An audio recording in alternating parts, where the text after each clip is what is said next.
because the best prescription is knowledge.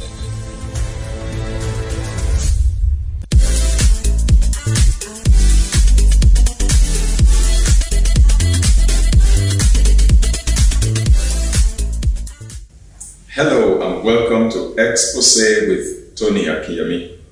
This has been brought to you by the Shepherd's Flock International Church. Today we'll be looking at something very dear to my heart. As many of you already know, apart from being a computer engineer and a consultant nutritionist, I am also a pastor. I'm a theologian. And so I have my constituencies.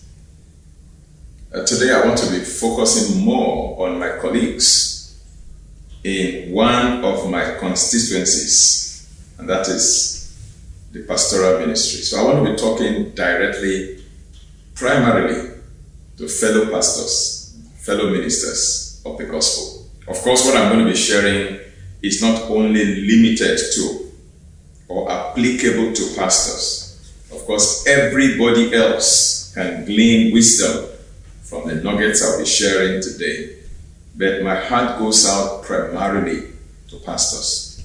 Because as a pastor, I have seen many of my colleagues who have injured themselves because of what they don't realize. So I want to highlight today 21 mistakes that many pastors make concerning their wellness and their well-being, concerning their health. Of course, whether you're a pastor or not, these same mistakes may be things that you yourself are committing. So I want you to give me your attention. I'm going to be skewing the discussion more towards pastors. But then, like I said, everybody else, whether you are a CEO, you are in the corporate world, you are a professor, you are a lecturer, you are a lawyer, you are whoever you are, whatever you do, even housewives and students, everybody will learn something tangible from the conversation as I highlight 21 mistakes that pastors make that they don't realize quite often about their health and their wellness. And I'm going to be starting by going through certain scriptures, Bible passages. Permit me to go through some Bible passages that I'm going to be reading right from here. The first one I want to read is Psalm 85 in the Holy Bible, verses 6 to 8. It says, from the New Living Translation of the Holy Bible, won't you revive us again, so your people can rejoice in you? Show us your unfailing love, O Lord, and grant us your salvation. Verse number 8 says, I listen carefully to what God the Lord is saying, for he speaks peace to his faithful people, but let them not return to their foolish ways. Now, what this Bible passage is saying is this: won't you revive us again? And for me, the word again there is very instructive. It means that they had experienced a prior revival, which they probably lost. And so they're now praying, won't you do it again? Won't you revive us again? The word again means that they've had one before. And that can be applied to every other part of life. Won't you give us good health again? That means you used to have good health, but you lost it, now you want it back. Won't you give us prosperity again? That means you used to be prosperous, you used to be financially viable and buoyant, but now you're broke. Now you want prosperity back again. Won't you give us victory again? That means that you used to be victorious in a particular department of life, but you lost it, and now you want it back. You want it again. So when it says, won't you revive us again? It means that something has been lost that you can reclaim. And that gives me hope. That means that whatever it is you have lost, you've lost your health, you've lost your vibrancy, you've lost your energy, you've lost your effectiveness, God can give it back to you again. For me, that speaks of hope. Right. Now it says, and when we are revived again, it says, your people can then rejoice. I prophesy to you, you will rejoice again. You will yet celebrate again. That energy level will come back again. That vibrancy you used to know will come back again. Glory be to God. And then verse 7 says, show us your unfailing love, O Lord, and grant us your salvation. Because you see, the love of God is so big, so wide, so deep, so high, that even when we have committed blunders, we've committed mistakes, errors that brought us here into this mess, God's love and God's mercy, God's grace can still speak for us and still have mercy upon us, so that God can restore and take us back to that pedestal where we fell off from. Only if we are willing to cry to Him as we amend our ways, as we amend our diet and our lifestyles. Okay? And then verse 8 is very instructive. It says, I listen carefully to what God the Lord is saying. In other words, one of the keys to your recovery and to your restoration, whether restoration of health, restoration of your marriage, restoration of your ministry, restoration of your joy, restoration of your energy, whatever it is you lost that you want back, one of the keys that will bring that restoration is for you to listen carefully to what God is saying. The Bible says, let every ear hear. Let the people hear what the Spirit is saying to the churches. God is speaking. God is telling you something. And when you listen to the instruction from the Lord and you follow that instruction and you obey that instruction, then your revival, your restoration, your healing, your rejuvenation can happen again. I will listen carefully to what God the Lord is saying. But if you won't listen to what God is saying, there is no hope. I'm sorry to say that that's the truth. Your hope lies, your restoration lies, your rejuvenation lies, your revival lies in listening to what the Lord your God is saying. I believe that God speaking through me to you today, and you must listen. So you can reverse all those things that have debilitated and decimated you, that you're no longer your vibrant self. You can't do ministry as you used to do before. You can't do business as you used to do before, because you're always fatigued, always tired, always listless, always, lightheaded, you're suffering from insomnia, you're obese, you're overweight, your BP is out of whack, your blood pressure, your blood sugar, everything is out of whack. Your cholesterol is too high. Everything is just out of range. For you to restore all of that back, you have to listen carefully to what the Lord God is saying. And I believe I have a word from the Lord for you today. Please pay attention. Not just pastors, but everybody else, particularly also pastors' spouses, pastors' wives in particular. Because I tell pastors' wives, I said, you occupy two positions. Number one, you are the Honorable Minister for Kitchen Affairs and Dining Affairs. Honorable Commissioner or Minister for Kitchen and Dining Affairs. So you have a lot of control and a lot of influence over your husband's diet, your husband's lifestyle, your husband's health. You have a lot of control. That's the first thing that you are as a pastor's wife. And number two, of course, every wife also does, but number two, you are also what I call the Inspector General. You are the one who must also monitor. And I don't call you a monitoring spirit. I'm just saying that you have to keep an eye on your husband. Keep an eye. Because men could be very careless and carefree when it comes to their diet and lifestyle. Okay? Not every man, but most men. And so their wives have to keep an eye on them, have to lovingly and caringly urge them on, encourage them, inspire them to pay attention to healthy living. Okay? Don't nag him, it won't work. If you nag him, it won't work. If you fight him, it won't work. It has to take love and wisdom for you to be able to get that done. Now, look at the B part of that verse, Psalm 85, verse number 8.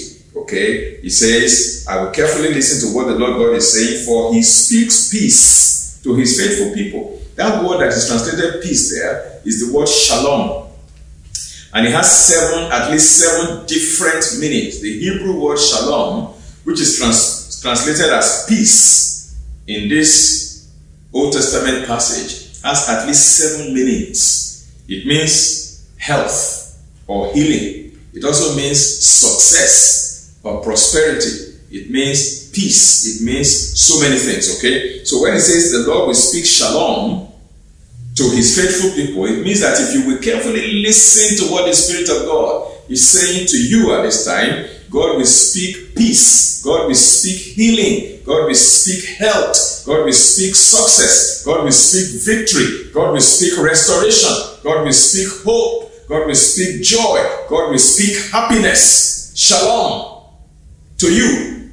And then the last part is the major caveat there. The last part of verse number 8. It says, but let them not return to their foolish ways. In other words, you had your revival before, you had your health before, you had your prosperity before, you had your happiness and joy before, you had your marriage before. Maybe you have lost it and now you want it back. Of course, there is hope. God can restore it. But God is saying, after I restore it, make sure you don't lose it again. That's why he says, but let them not return to their foolish ways. Why? Because people lose this thing. They lose their health, they lose their life, they lose their ministries, they lose their finances, they lose their career, they lose their marriages because of foolishness. I'll be back very shortly. Don't go away.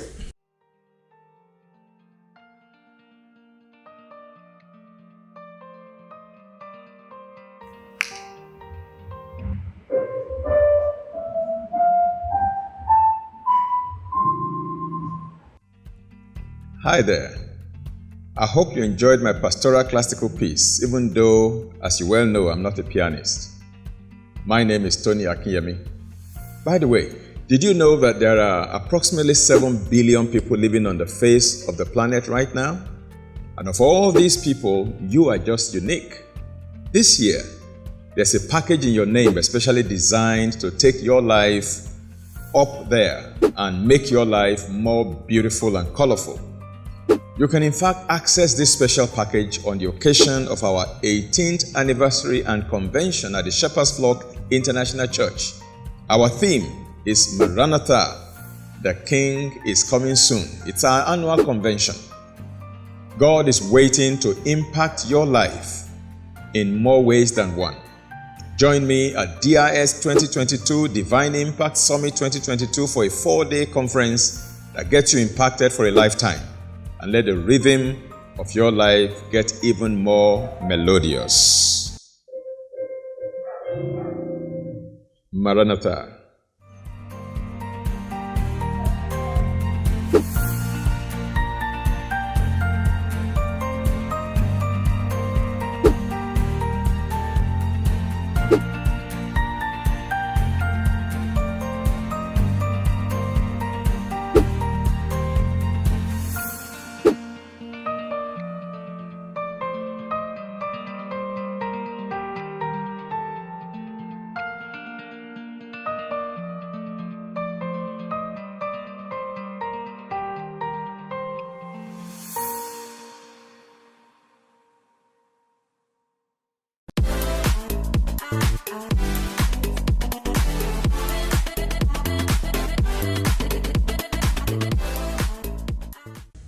Welcome back. This is Expose with Tony Akinyemi, brought to you by the Shepherd's Flock International Church. And today I'm talking to pastors primarily and to everybody else in general. Now I'm going to be sharing with you 21 mistakes that pastors make, but I'm just laying a biblical foundation right now. I read from Psalm 85, verses 6 to 8, and I've told you that there is hope for restoration, hope for healing, hope for another revival. But the key to accomplishing that or to getting that happen in your life is for you to listen to what the Lord your God is saying. Okay? And then after your restoration has happened, after your revival has happened, after your healing has happened, don't go back to your foolish ways. Why? Because people lose their lives, their health, their marriages, their careers, their ministries, their friends, their money by foolishness. How did I arrive at that conclusion? It's also in the Bible. Proverbs chapter 19 and verse number 3. This time I'll be reading it from the Message Bible, the Message translation of the Holy Bible. Proverbs 19:3. It said, people ruin their lives by their own stupidity. So why does God always get blamed? People lose their health by their own stupidity. not by witches and wizards all the time. Of course, I know that there are activities of witches and wizards. I am not denying that fact. But 80 to 90% of the ruin that we see in people's health, in people's finances, in people's marriages, in people's career, in people's ministry, is not the devil. It's not witches and wizards. 80 to 90% is caused by stupidity. And that's what the Bible is saying. Proverbs chapter 19 verse 3. Read this in the Message translation. It says people ruin their lives by their own stupidity. People ruin their marriages by implication, by their own stupidity. People ruin their health by their own stupidity. People ruin their finances, their career, their ministries, everything they do, their enterprises, by their own stupidity. And then the million naira question, why does God always get blamed? Human beings are very, very quick to blame others for their misfortune, including God. They blame God. God, why are you looking at me? Why have you not answered my prayer? I have fasted, I have prayed, I pay my tithes, I do this, I do that, blah, blah, blah, blah, blah, blah, and God is the one getting the bashing, whereas their stupidity brought it on. That's why the Bible says, when God has restored you, do not go back to your foolishness. All right, I'm going to read one more passage of the Bible, and then I will start giving you the 21 mistakes that pastors in particular and everyone in general that we make concerning our health and wellness. Now, Psalm 91 verse 16, this time I will read it from the King James Version of the Bible. It says, with long life will I satisfy him and show him my salvation. That was salvation there is another very powerful word. In the Greek, the word that is translated salvation is sozo, S-O-Z-O. And it means forgiven, to be forgiven. It means to be delivered. It means to be healed. It means to be rescued from perishing. Rescued from perishing.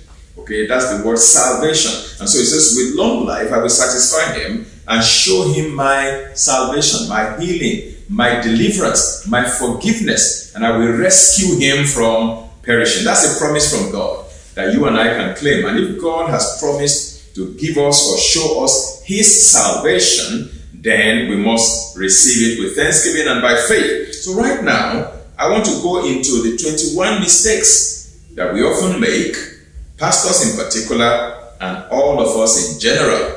Now, having shared those three Bible passages, Psalm 85 verses 6 to 8, Proverbs 19:3, Psalm 91 verse number 16, I want to give what I call words on marble. That's a statement made by evangelist Lester Roloff. The man is late right now. He died in a plane crash many years ago. He was one of the healthy living advocates in the state of Texas, in the United States of America, many years ago. Unfortunately, he passed on in an air crash, a plane crash. But he used to teach a number of things about healthy living in those days. In fact, I learned a lot from his work. He would teach people how to juice, carrot juice, and vegetable juice, and fruit juice, how to eat salad, how to exercise, how to manage your stress. Virtually what I'm doing right now, everything I'm doing right now, that was precisely what he was doing in his own time, Evangelist Lester Roloff. Because he too was sick and God showed him how to recover. Then he began to teach other people. Same thing happened to me. I was sick. When I was 36, my health began to fail. And by the time I was getting close to 40, I wasn't even sure I would make it to 40, judging by the way I was feeling in my body. But as I began to implement the wisdom that God had given to me, by the grace of God, I bounced back. Okay? Right now, in the next 3 months or so, I'll be celebrating 61 to the glory of God. 3 months from now, 61. And I feel more energy at 61, almost 61 right now, than when I was 36. So, Evangelist Lester Roloff said, and I quote, he said, I believe it is a sin to be sick if you could be well.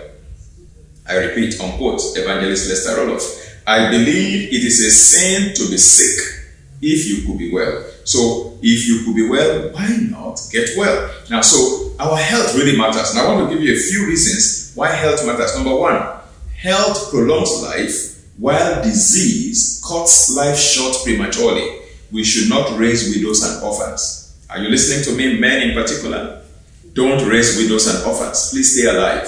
Health is what prolongs life. Disease can cut life short. So don't permit disease. If there's anything within your power that God has put within your power to do to prevent disease, please go ahead and do it. Don't be negligent. Don't be carefree. Don't be naive. Don't be indisciplined. Don't be irresponsible. Take the responsibility. Take charge. Take control. There are things God has put under your control that you must do. If you don't do them, you are negligent. You are irresponsible. That's what it means. And I say that with due respect. I do not mean to insult anyone. I'm just saying the truth. I'm passionate about this. Number two, why health matters is because health enhances productivity. And productivity is a factor in prosperity. You want to be productive, you want to be prosperous, so you can take care of your spouse, take care of your children, take care of your dependents, take care of the needy people around you. Number three, disease stresses not only us, but our loved ones as well. And disease wastes our resources, particularly our funds, our money. Medical bills are no longer cheap. So prevent all these wastages by maintaining health, by doing the needful. Number four, dreams are fulfilled when we are alive to pursue them.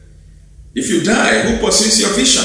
Who pursues your dream? Who fulfills your ministry? Say ye to Archippus that he fulfills the ministry that he has received of the Lord. How do you fulfill ministry? One of the things you need to fulfill ministry is time. You need enough time.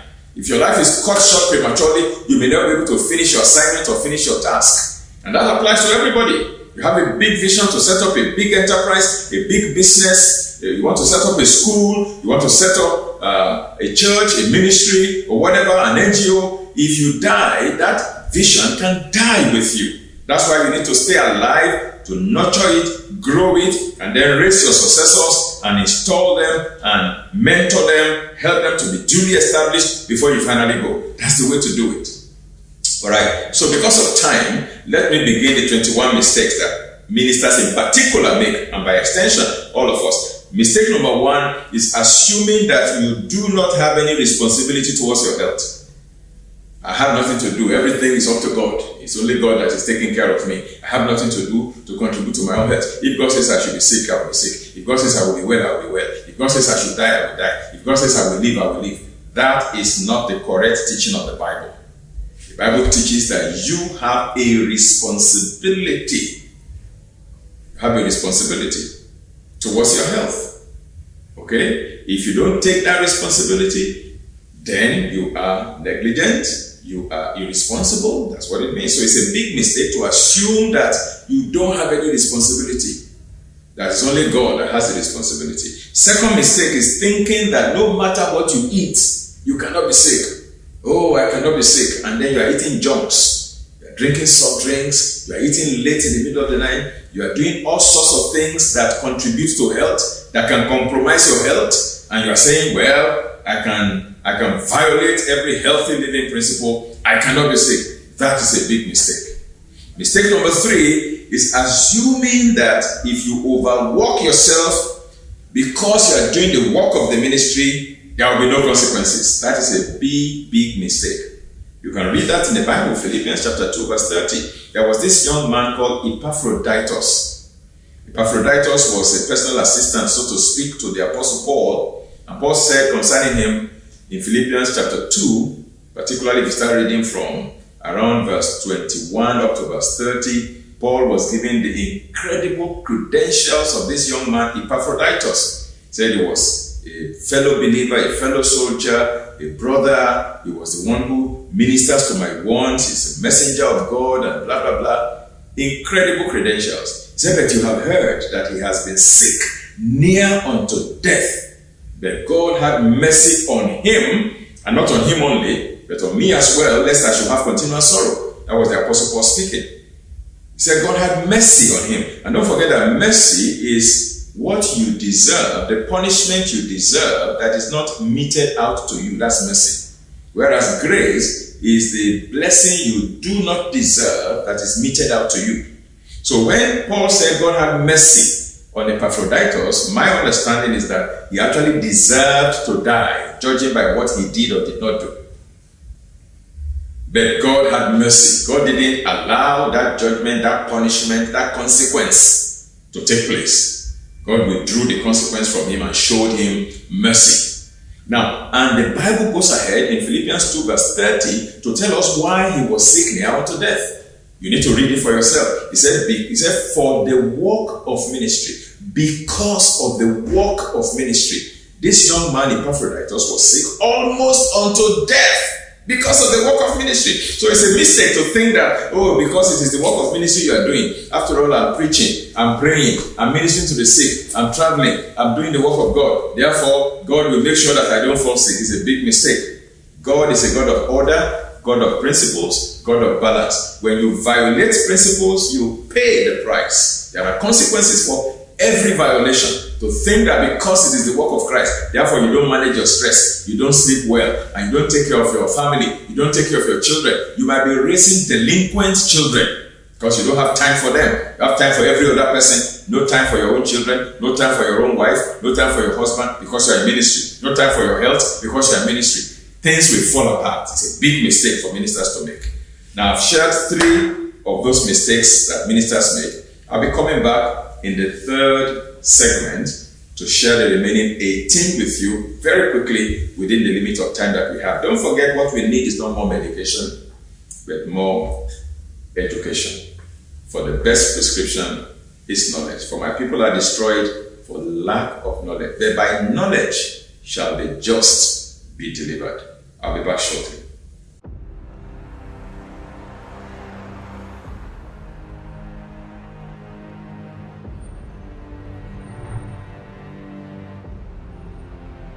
Jesus, where are you?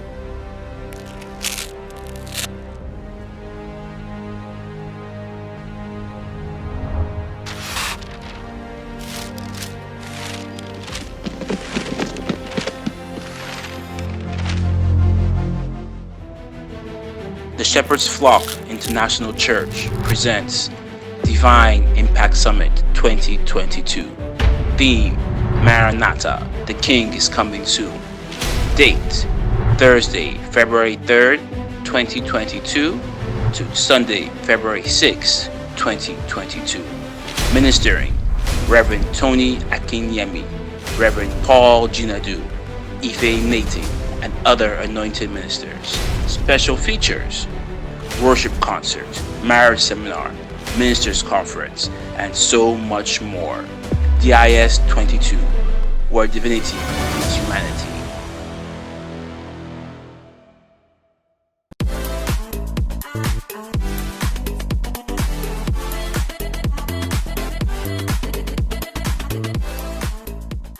You are welcome back to Expose with Tony Akinyemi. Today, I'm talking to people in one of my constituencies. I'm a pastor, so I'm talking to fellow pastors in particular, and I'm talking to the rest of us in general.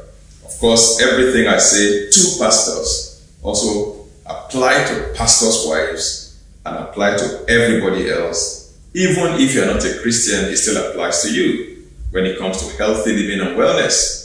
Now, I've shared 3 mistakes already among the 21 mistakes that pastors make. The first mistake is when they think that they don't have any responsibility towards their own health. Second mistake is when they think that no matter what they eat, they cannot be sick. Third mistake is thinking that because it is the work of God they are doing, therefore they can violate every known principle, and if not, there will be no consequences. That is also another mistake.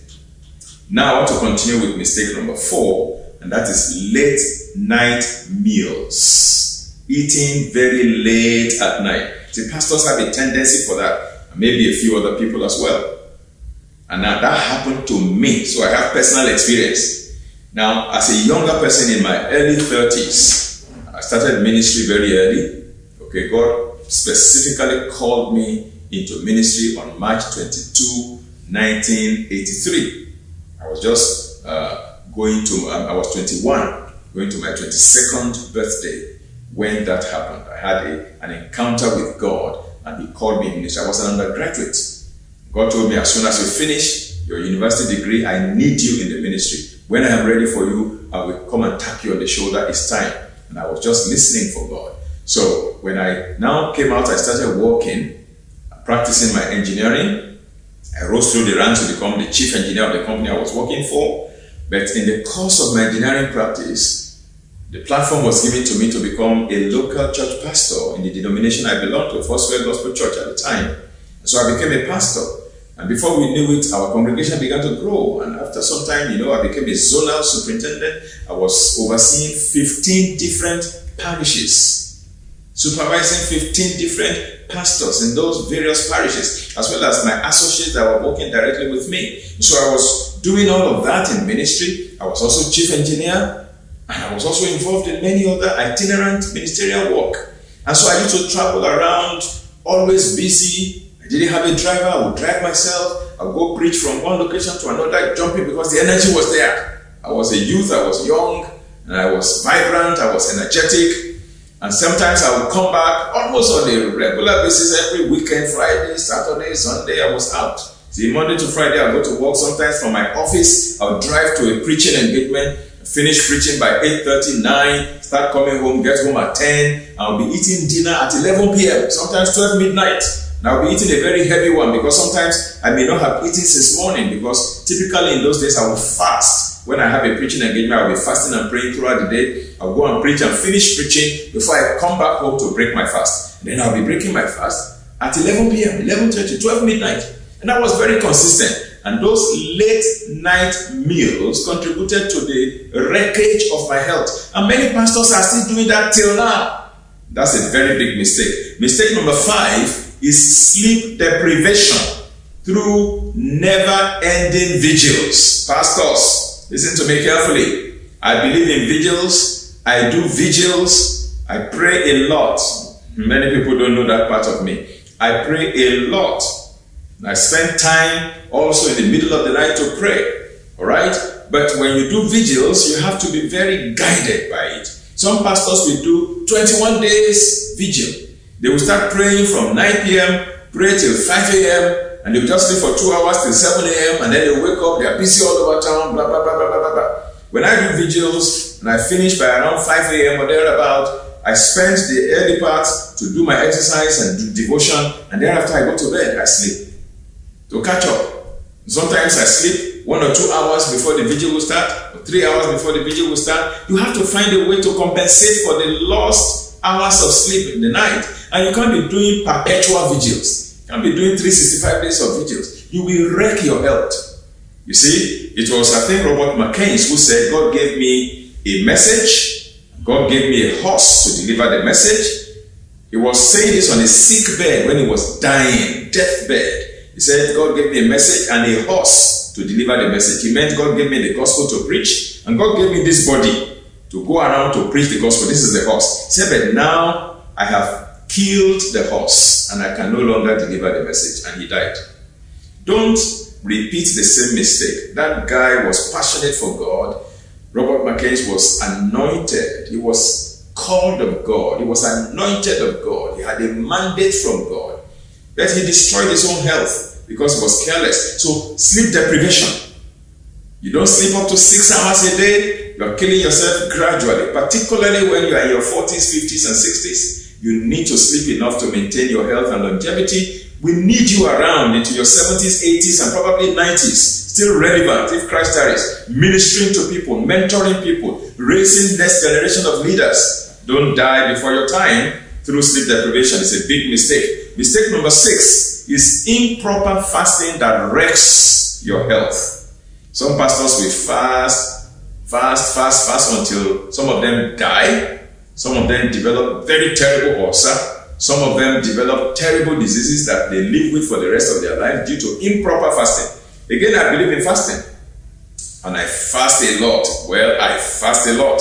You may not know that part of me. But then you have to fast properly. Some of the things people do improperly when they fast is they fast and then they want to break their fast. Some of them will do 3 days fast. They are drinking only water. Or sometimes they don't even drink any water at all. They do dry fast for 3 days. At the end of the day, they want to break that fast. They eat pounded yam. Very heavy food. That's not the way to break your fast. That's improper fasting. Some people will fast and at the end of the day, they are breaking with very acidic soft drinks to break the fast. That's not the proper way to fast. Okay, some people go on fasting for 21 days, 40 days, no water. They're just doing dry fast for 40 days. You will get dehydrated. Such fasts are unique fasts. Of course, they can happen. They happen in the Bible. You know, Moses fasted for 40 days, 40 nights, no food, no water. It has happened before in the Bible. But then, those are unique fasts that are usually mandated by the Holy Spirit. If the Holy Spirit has not mandated you to undertake such a fast, that's not the kind of thing you do regularly. If you're going for 40 days fast, you have to be drinking water, in my opinion. Okay, judging by my understanding of healthy living. Now, you can go without oxygen and not damage your health for only 4 minutes. You can go without water and not damage your health for a maximum of 4 days. After 4 days, dehydration, severe acute dehydration will set in. And many things will start going wrong with your health. And you can go without food, without damaging your health for a maximum of 40 days. So please, improper fasting is when you violate these 3 principles. You fast oxygen, don't breathe in oxygen for more than 4 minutes, that's improper. You don't drink water for more than 4 days, that's improper fasting. And you don't eat for more than 40 days. I've heard of people who go on 70 days fast without food. You will injure your health. Take that from me. Of course, like I said, there are exceptions to rules. If it is the Holy Spirit that is guiding you to do that, of course, He will sustain you.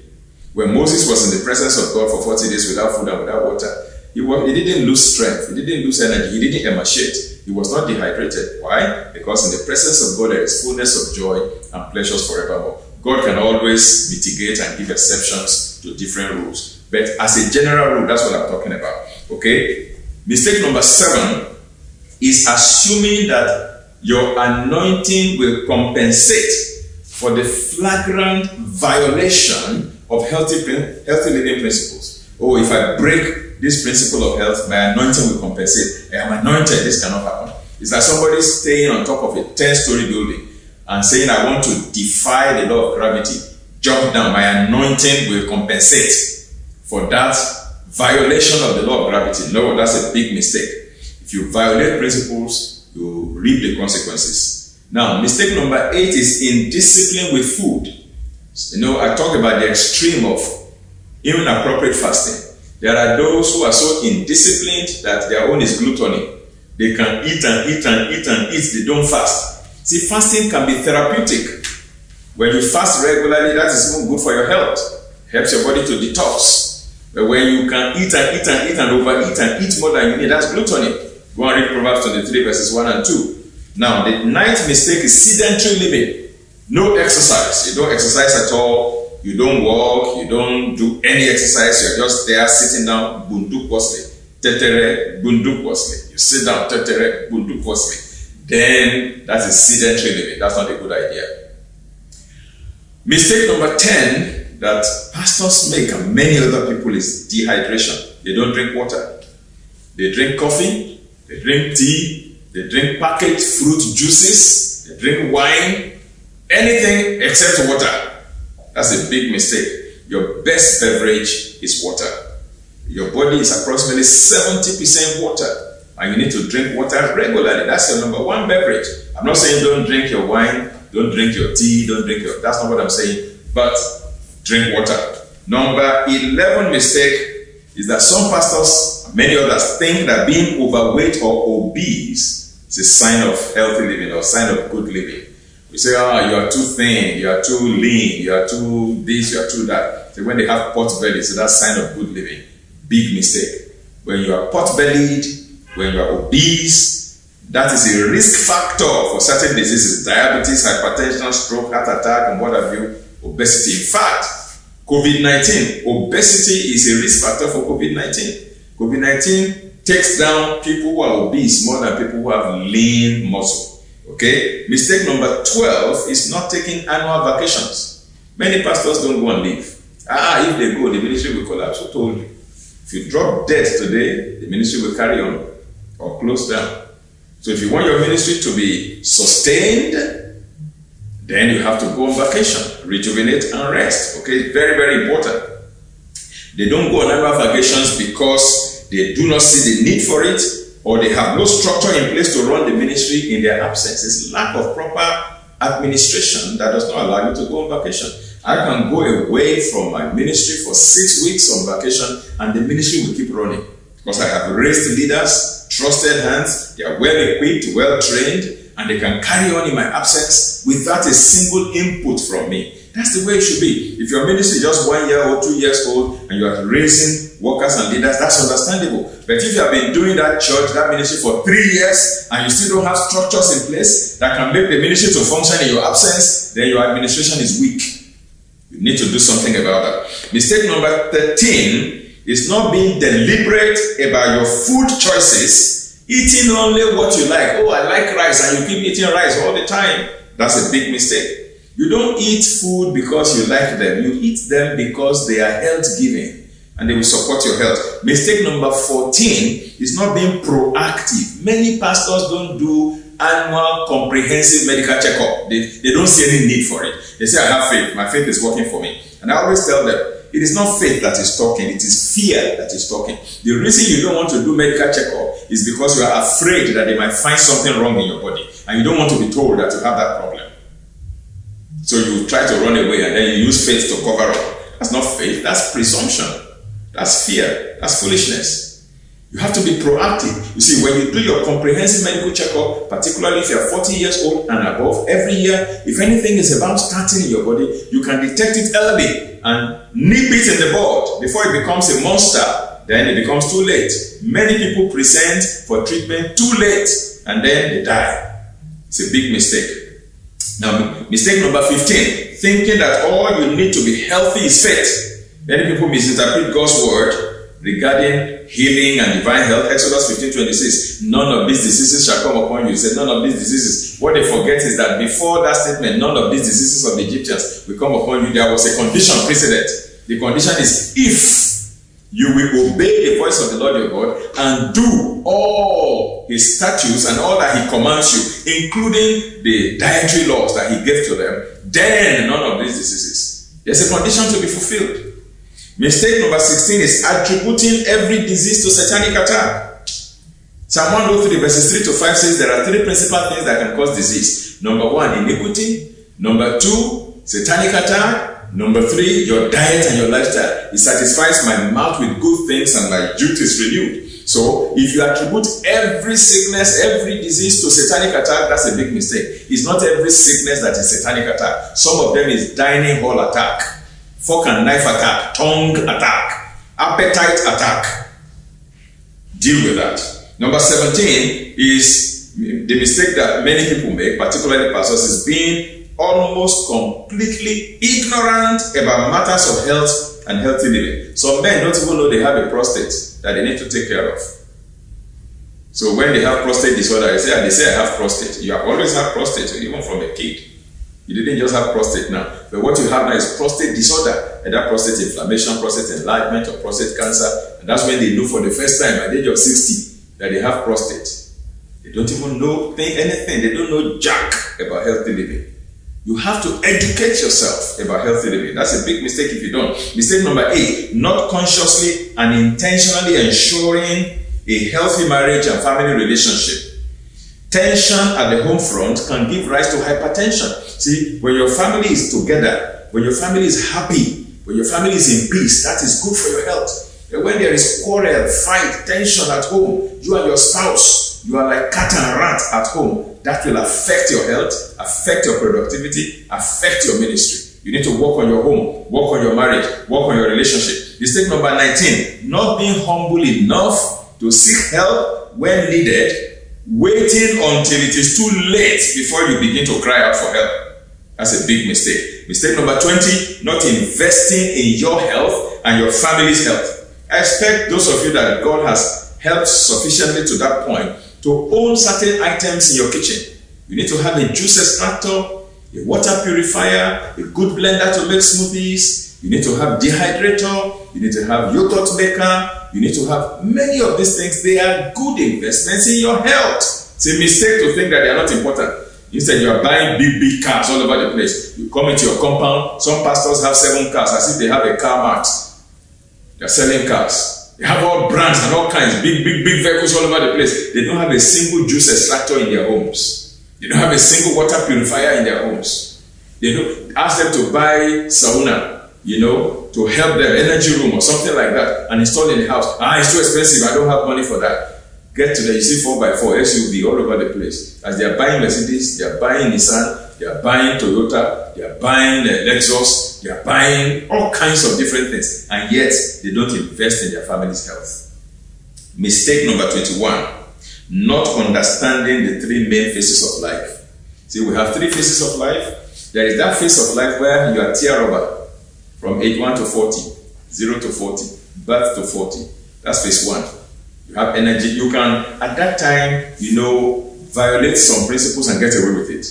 Healthy living principles. Then phase 2 is from 40 till you are 80. That phase, you have to make adjustment. You can't break the rules of healthy living at that stage of your life and get away with it all. Some people are still using the principles of phase 1 to run phase 2 of life. They are still eating in phase 2 the same way you were eating in phase 1. You are still sleeping 3 hours, 4 hours a day in phase 2 as you used to do in phase 1. In phase 1, when you were in your 20s, your 30s, you can sleep 3 hours, 4 hours a day and that will be enough. Now in phase 2, 40 to 80, you are still sleeping 2 to 3 hours a day, you may kill yourself before your time. That's what I mean by understanding the phases of life. Understand the phase of life where you are. And then I think I have done an episode on that before, and I want you to take note of what I shared. Thank you once again for your time with me. I apologize for overshooting a little bit today. I believe that what I said has been very useful and relevant. Thank you for spending your evening with me. This has been Expose with Tony Akinyemi. It shows every Monday. We come live every Monday. We stream live every Monday, 8 p.m. Nigerian time, simultaneously on YouTube and Facebook. I enjoin you to please like us on Facebook, join us, subscribe to our YouTube channel, and click the notification bell. Also, click on the black thumbs up signal to like this video if you enjoyed it, and then share with fellow pastors. I want all pastors all over the world to get to hear this thing that I've said. The Bible says if you hear what the Spirit of God is saying to you, then your revival, your restoration, your healing will come, and then don't go back to your foolishness. Psalm 85, verses 6 to 8. Thank you for spending your evening with me. Don't forget, what we need is no more medication, but more education. The best prescription is knowledge. For my people are destroyed for lack of knowledge, and by knowledge shall the just be delivered. Good evening, enjoy your evening, and have a wonderful rest of the week. Thank you. Bye-bye. God bless you. Welcome to 2022 and Happy New Year. This is our year of Maranatha, and Divine Impact Summit is coming up February 3 to 6, 2022. The King, Jesus Christ himself, is coming, and is coming in two fashions. First is coming to meet you at the point of your needs, to deliver your miracles, your blessings, your signs and wonders, your healing, your deliverance, your promotion, your establishment, your increase, your enlargement. And then secondly, we are actually expecting the second coming of the King. He promised that he will come again. And all the signs around the world are clearly indicative of the fact that his coming is imminent. And when he comes, we shall see him face to face. And those who are ready and prepared for his coming will be taken up in the rapture to meet with him in the sky. It's an experience you cannot afford to miss.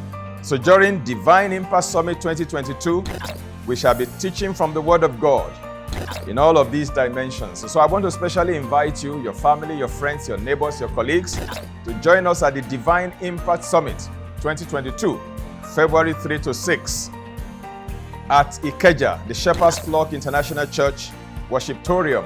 It will be happening in person, in church.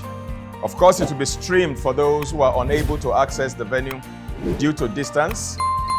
We hope to see you in church. We hope to see you online, whichever one applies to you. But by all means, don't miss it, because it promises to be an experience. It will be an encounter with the King, and there will be a lot of goodies delivered. Looking forward to seeing you. Shalom, mega blessings, and Maranatha.